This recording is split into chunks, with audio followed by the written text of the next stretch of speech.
Ang aking masarap na buko salad. Ready na. Hello guys, ito gagawa tayo ngayon ng buko salad. Wala lang, trip ko lang gumawa. Una kong ilalagay ito. Fruit cocktail.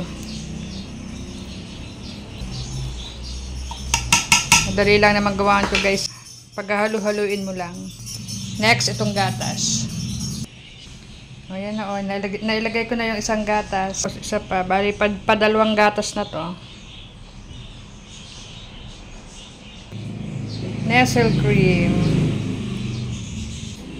Isa pang Nestle cream, bali dalawa yan. Ito na yung aking ginagawang salad, hahaluin ko na.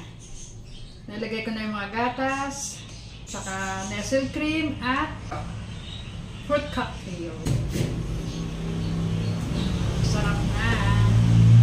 Ang sarap na ng aking ginawang salad. Tikman natin kung may lasa. Okay. Eto na siya guys. Tapos ko nang gawin ang aking buko salad. Ang aking masarap na buko salad. Ready na. Tapos ilalagay ko na siya sa ref para mas masarap.